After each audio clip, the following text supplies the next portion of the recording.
Hello, I'm Brian Critchell and I'm here today with Stuart Southall, who is Chairman of the Association of Consulting Actuaries and also, in his day job, Chairman of the Actuarial Consulting Services of Punter Southall.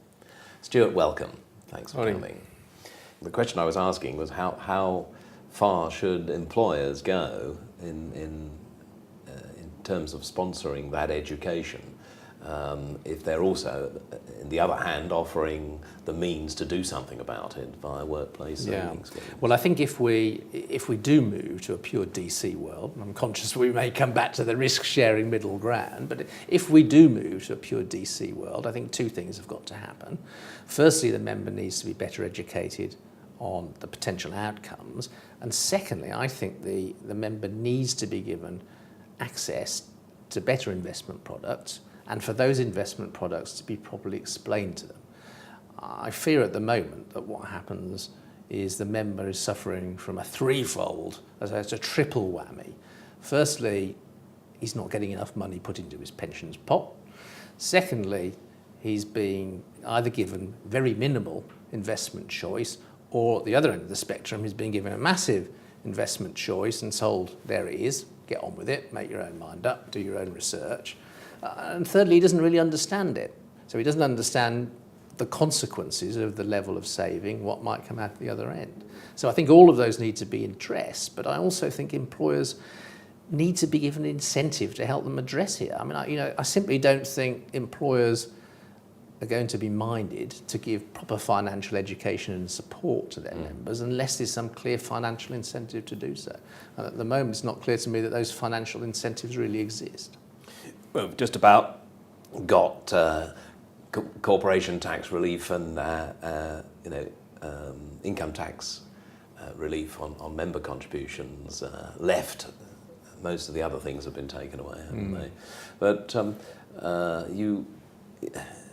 you're effectively implying that there's not just an education gap, but there's actually a governance gap in terms of the arrangements in the workplace.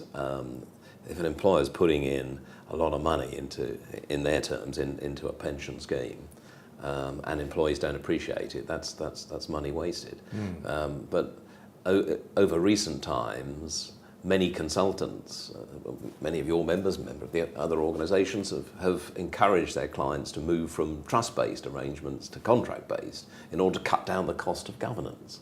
And now we're going to have a quadruple whammy because the regulator's woken up that there is the governance gap, and as I think I said earlier, regulators like to regulate.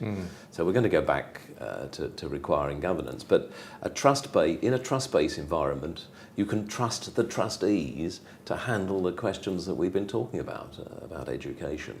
With contract-based arrangements, I don't think you can. You may disagree with me, but with auto-enrolment in 2013-14 or whenever the government started off coming along, a lot of those DC contributions in contract-based arrangements, the providers that are holding them haven't broken cover yet to say how they're going to deal with auto-enrolment, and all the other requirements of compulsory membership.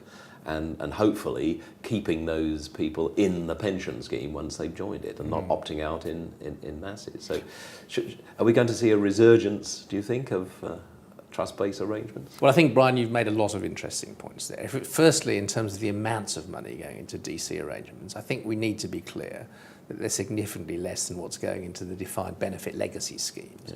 So the last ACA survey, for example, found the average contribution inflow to the DC legacy, 26% of salary, compared to 12.5% in fact, going into defined contribution schemes. That figure has got dragged up over the years, really we think because they're replacements for the more generous DB schemes. 12.5% for most people is not going to be adequate, in the same way as the 8% when Nest reaches steady state is not going to be adequate of itself to provide a reasonable retirement income. In terms then of the choice members are given by their employers and how those are articulated, now, I agree with your analysis. There has been a huge flight and an accelerating flight, I think, from trust-based to contract-based, really driven by costs, in my view, that the need to cut governance costs and probably explicit fees that go with that governance. I don't think that has been a good development for the industry. I don't think it has been too well pushed by our members. I mean, it has been pushed by some, but I don't think on the whole by our members. And actually, the regulator's interest I don't see as a quadruple whammy, because I actually think it's rather good that the regulator's woken up to that movement and is looking to equalise the playing field, because I think it is crucially important.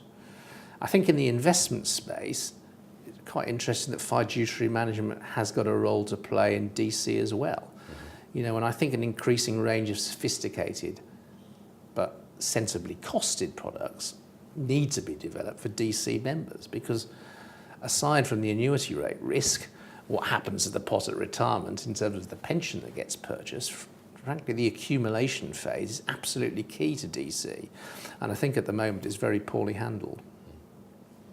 I entirely agree with you, and I think that if you can throughout the ACA and beyond get that message across to practitioners, to their clients, to employers, then we might have some hope for the future. So thank you very much, Stuart, for coming and talking to us today. My pleasure. Well, thank you for watching. I hope you found it stimulating, and as always, look forward to your feedback and comments on the site.